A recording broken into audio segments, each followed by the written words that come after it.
আমি আর আমার মা বাবা চলে গিয়েছিলাম চতুর্থীর দিন মামা বাড়িতে ঠাকুর দেখতে।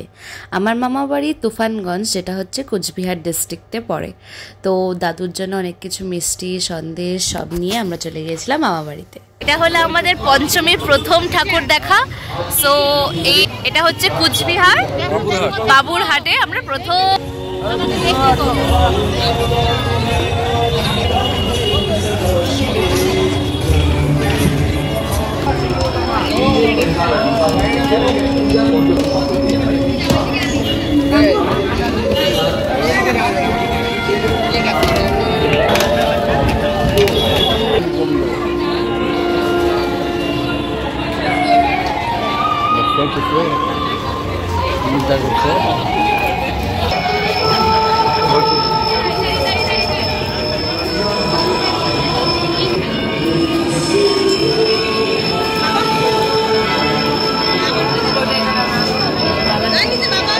আমরা মোটামুটি 11:30 নাগাদ খাওয়া দাওয়া করে এক ঘুম দিয়ে সবাই মিলে বেরিয়েছিলাম কোচবিহারের প্রত্যেকটা ঠাকুর দেখব বলে। কোচবিহার ডিস্ট্রিক্টটা প্রচণ্ড বড়, আর তার সাথে সাথে এখানে অনেক ভালো ভালো পুজো হয়। তো আমরা গিয়েছিলাম, আমার এই হলো ছোট মামা আর বুনু, সবাই মিলে গিয়েছিলাম। এই হলো বুনুর দাদা, মানে আমার ছোট ভাই, আর দাদু দিদন, ছোট মামি, ওদিক দিয়ে দিদন আছে সাথে, আর বাবা মা আর দিশা, আর এখানে মানিক দাদু। তো সবাই মিলেই আমরা গিয়েছিলাম, আর এখানে প্রচণ্ড মজা করেছিলাম। আর এই প্যান্ডেলটা সত্যি এতটাই সুন্দর ছিল, আর এখানকার এত সুন্দর নিখুঁত কাজ যে সামনে থেকে দেখতে এটা আরও সুন্দর লাগছিল। দেখো 65 লক্ষ টাকা।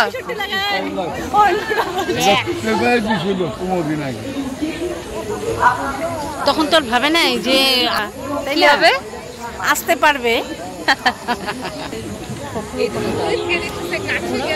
এই প্যান্ডেলের থিম ছিল হচ্ছে ঠাকুর পালকিতে এসেছে, আর দেখো পালকিটা কত সুন্দরভাবে বানিয়েছে। আর এখানকার লাইটিংও খুব সুন্দর ছিল, আর এখানে খুব একটা লাইন দিতে হয়নি, কারণ আমরা রাত্রে 12টার সময় এখানে এসে পৌঁছেছিলাম।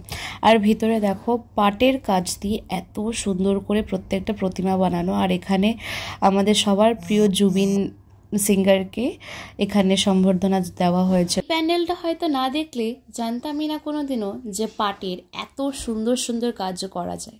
এখানে প্রত্যেকটা আইডিয়াল, এই দেখো এই ডিজাইনটা প্রত্যেকটাই পাট দিয়ে করা, আর এতটা নিখুঁত কাজ, আর এত সুন্দর লাগছিল সামনে থেকে দেখে। আর এখানকার প্রতিমাটাও খুবই সুন্দর হয়েছিল। দেখো ঠাকুরটা কত সুন্দর লাগছিল দেখতে, মানে প্রকৃতির উপরে থিম বেস ছিল এই প্যান্ডেলটা। এই প্যান্ডেলই আমার মার ছোটবেলার ছাত্রীর সাথে দেখা হয়ে গেছিল। দেখো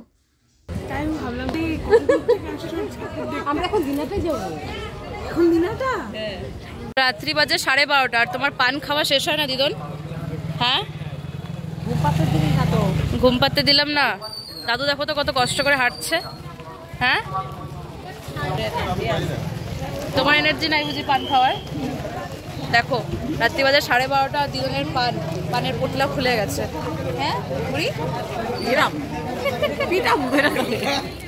সেই ঠাকুরটা দেখে নেওয়ার পর আমরা চলে গিয়েছিলাম বিনাপানি ক্লাবে। এখানে অনেক বড় করে পুজো হয়েছে, আর দেখো প্যান্ডেলে কতটা ভিড় রাত 1:30টার সময়। আর এখানকার লাইটিং এতটাই সুন্দর করেছিল যে প্রত্যেকটা ফটো এত সুন্দর আসছিল। আর দেখো এখানকার থিম এত সুন্দর স্বস্তিক সাইন দিয়ে বানানো। আর এখানকার ক্লাবটা অনেক পুরানো, এটা 150 বছরের উপরের ঠাকুরের পুজো হয় এখানে। আর দাদু দিদন এখানে এসে খুব খুশি হচ্ছিল, কেন কি দাদু বলছিল বিয়ের আগে নাকি দাদু ঘোড়ায় করে এখানে আসতো ঠাকুর দেখতে। আর এখানে দেখো ফটোশ্যুট তো চলছেই মা বাবার। আর এখানকার ঠাকুরের প্রতিমাটার মুখ এতটাই মিষ্টি যে দেখে চোখ ঘোরানো যাচ্ছে না, যে এতটাই সুন্দর লাগছিল ঠাকুরটাকে দেখতে। আর এখানকার ভিতরের কারুকার্য দেখো কতটা সুন্দর লাগছে। আর এখানে দাদু এসে বলছিল যে আগে যখন এখানে আসতো আগেও ঠিক এতটাই বড় করে পুজো নাকি এখানে করা হতো। এটা অনেক পুরনো একটা ক্লাব। সো এখানে দাদু এসে খুব খুশি হয়েছে। নেক্সট প্যান্ডেল যেটা আমরা পৌঁছে গেছিলাম সেটা হচ্ছে নাট্যসংঘ ক্লাব, যেটা হচ্ছে কোচবিহারে অবস্থিত। আর এই প্যান্ডেলটা একটি সাউথ ইন্ডিয়ান টেম্পলকে ইন্সপায়ার করে বানানো হয়েছিল, আর পুরোটাই একদম গোল্ডেন আলো দিয়ে আলোকিত করা হয়েছিল। এই টেম্পলের বাইরে বিভিন্ন ধরনের সাউথ ইন্ডিয়ান আইডলসগুলোকে ফুটিয়ে তোলা হয়েছে, আর এটা খুবই সুন্দর লাগছিল, ভিতরটাও সুন্দর ছিল। एक चक्र है, हर युग आता है और चला जाता है। सतयुग में सब कुछ सत्य था, फिर भी अंधकार ने सृष्टि को छीनने की कोशिश की। जब हयग्रीव वेदों को चुरा ले गया तब কি সুন্দর ভিতরটা।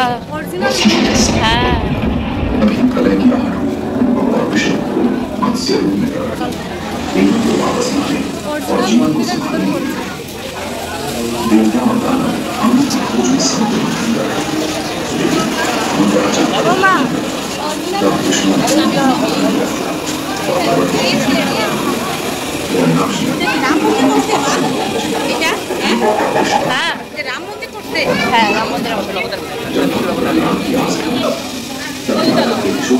এই দেখো আমার দাদুকে কোথায় কোথায় প্যান্ডেল দেখছে, কোথায় কোথায় যাচ্ছে, ঠাকুরের মূর্তিগুলো কেমন লাগছে, কত হাইটের, কেমন কি সব কিছুই দাদুর নোট করে রাখছিল। তারপর বলছিল যে এগুলো নাকি নিউজ পেপারের সাথে ট্যালি করে দেখবে যে আমি এখানে গিয়েছি কি যাইনি।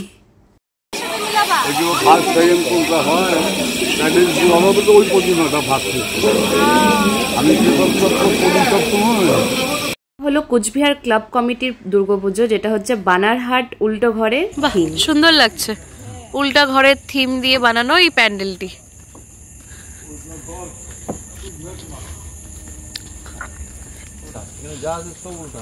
সবকিছু নিশ্চয়ই উল্টা হবে।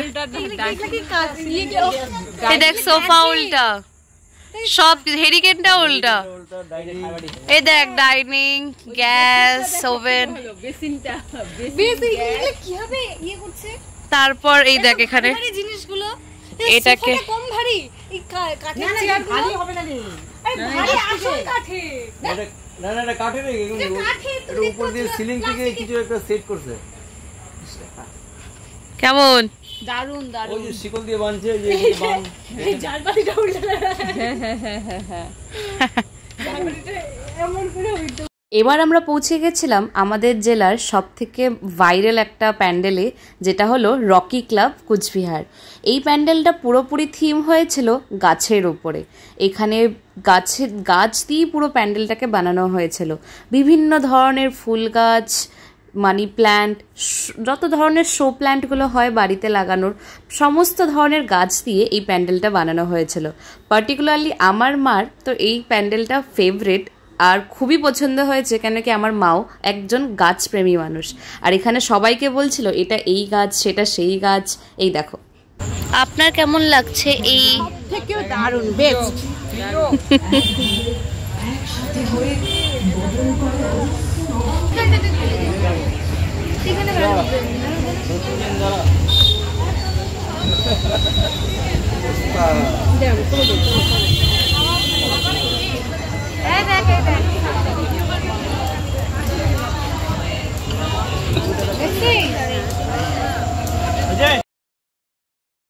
নারায়ণগঞ্জ আর কোচবিহারের অলমোস্ট সব বড় বড় ঠাকুর দেখে নেওয়ার পর আমরা পৌঁছে গেছিলাম দিনহাটাতে। দিনহাটা ঢুকেই সবার প্রথমে দিনহাটা কলেজ, এই পুজোটা আমরা দেখতে চলে আসছিলাম। তার ঠিক আগে আমার মেজদির সাথে দেখা হয়েছিল, আমরা মেজদির দোকানেও গিয়েছিলাম আর সেখানে 1 ঘন্টা রেস্টও নিয়েছিলাম। তখন বাজে রাত 3:30 যখন আমরা এই প্যান্ডেলে ঢুকেছিলাম। এই প্যান্ডেলটা ভিতর থেকে খুব সাবেকিয়ানা ভাব দিয়েছিল আর ভিতরটাও খুবই সুন্দর। এখানে রেস্টিং চেয়ার সব কিছুই বানিয়েছিল আর প্যান্ডেলটাও খুবই সুন্দর ছিল। এখানে অনেক ধরনের পেন্টিংসও ছিল, যেটা ঘুরে ঘুরে দেখানো পসিবল হয়নি। আর দাদু দিদর সবার ফেভারিট কাজ হচ্ছে ঠাকুর দেখা, তারা সেটাই করছিল। কি করছো? লোকে এসে এখনই উঠিয়ে দিবে।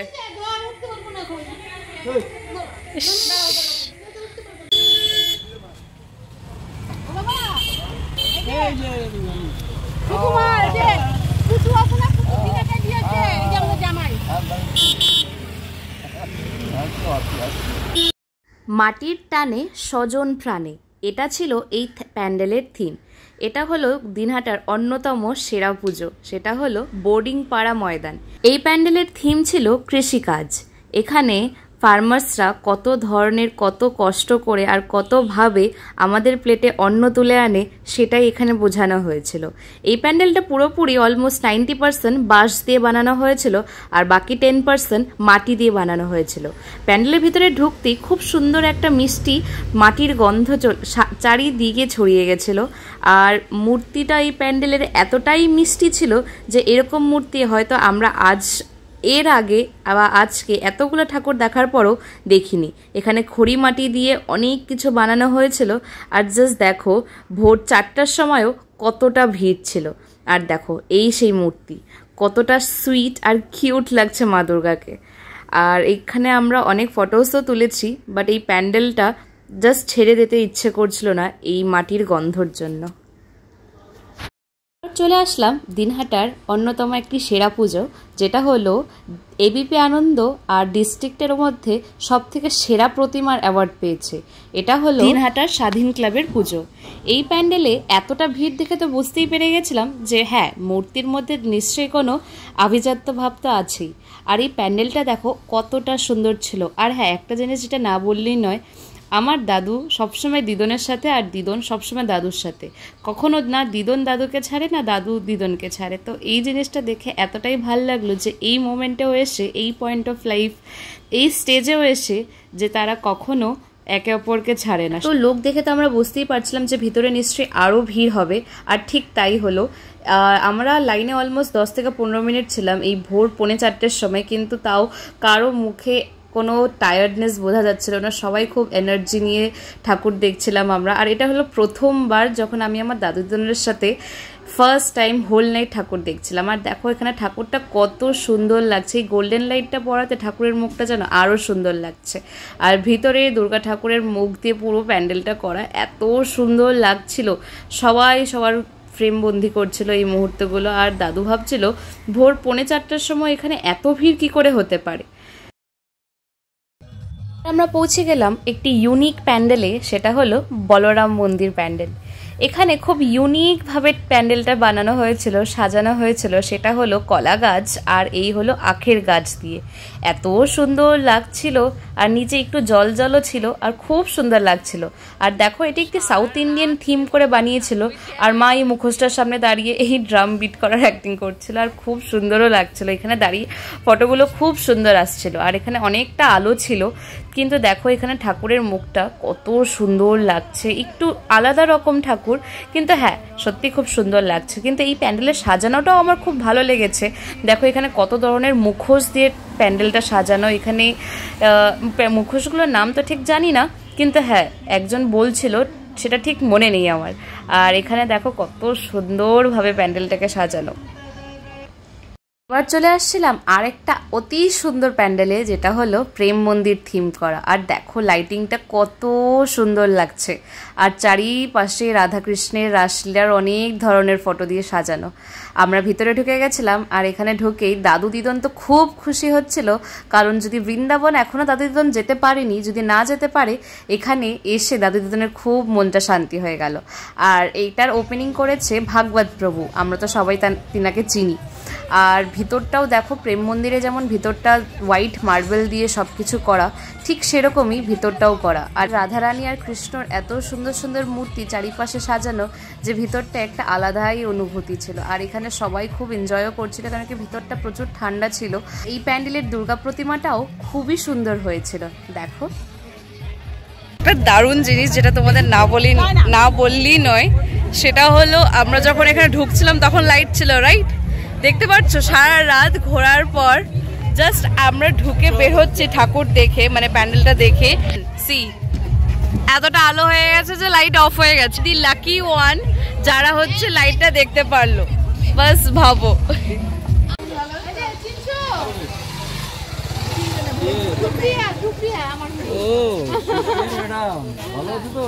এই প্যান্ডেলটা পার্সোনালি আমার খুব পছন্দ হয়েছে, কারণ এটা একটি থিম বেসড প্যান্ডেল ছিল। আর এটার থিম ছিল হচ্ছে সতী প্রথা। এখানে এত সুন্দর করে এই জিনিসটাকে তুলে ধরা হয়েছে যে না দেখলেই নয়। এই প্যান্ডেলে যখন আমরা ঢুকছিলাম অলমোস্ট এটা ফাঁকাই ছিল, কেন কি আমরাই শুধু ঢুকছিলাম আর ওখানে আর লোকজন ছিল না। ঠিক এরকমই আর একটা প্যান্ডেল আমি দেখেছিলাম আগের বছর, মানে 2024-এ কাশী বসলে লেনে। সেখানেও ঠিক এরকমই একটা থিম বেসড প্যান্ডেল ছিল, আর সেটাও খুব সুন্দর ছিল। আর এই প্যান্ডেলটাও ঠিক ওটার কাছাকাছি আর খুবই সুন্দর ছিল। তখন বাজে সকাল 6টা, আর আমরা পৌঁছে গেছিলাম আমাদের প্যান্ডেল হপিংয়ের চতুর্থীর দিনের লাস্ট প্যান্ডেলে। এই প্যান্ডেলটা ছিল মহাকাশযান উপরে থিম করা, আর এটার ভিতরে এত সুন্দর একটি নাইট শো হয়, যেটা আমরা নাইটে আসলে নিশ্চয়ই দেখতে পারতাম।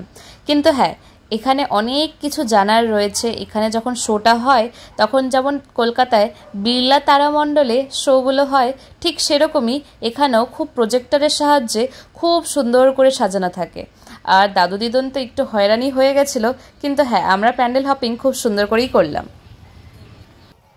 আমরা ঠাকুর দেখে 8:30টার সময় সকালে বাড়িতে পৌঁছিয়েছিলাম, আর সবাই রেস্ট করে আবার পঞ্চমীর রাতে বেরিয়ে পড়েছিলাম তুফানগঞ্জের ঠাকুর দেখব বলে। তুফানগঞ্জেও অনেক পুজো হয়, আর এটা হলো আমাদের পাড়ার, মানে আমার মামাবাড়ির পাড়ার পুজো। এটা অনেক পুরনো একটি পুজো, আর এটার নাম হলো জহেন ক্লাব। এখানে আমার মামা, আমার বাবা, তারপরে আমার দাদুরা সবাই খুব অ্যাক্টিভলি পার্টিসিপেট করে। আর এই প্যান্ডেলটা খুবই সুন্দর হয় প্রত্যেক বছর, আর ও হলো দিশা। আরও কয়েকটি পুজো পায়ে হেঁটে দেখে নেওয়ার পর আমরা চলে গিয়েছিলাম ডিনার করতে। সবাই মিলে একসাথে ডিনার করে নেওয়ার পর তখন বাজে রাত 12:30। তুফানগঞ্জে 12টা অবধি নো এন্ট্রি ছিল, তারপর নো এন্ট্রিটা খুলে দিল। তো আমরা সবাই মিলে ডিসাইড করলাম যে তুফানগঞ্জে যেহেতু অনেকগুলো পুজো হয়, তো আমরা সেটাও দেখবো রাত জেগে। তা আমরা আবার বাড়ি চলে গিয়ে মামা আমাদের গাড়ি করে নিয়ে এসেছিলো তুফানগঞ্জের বাকি ঠাকুরগুলো দেখাবে বলে।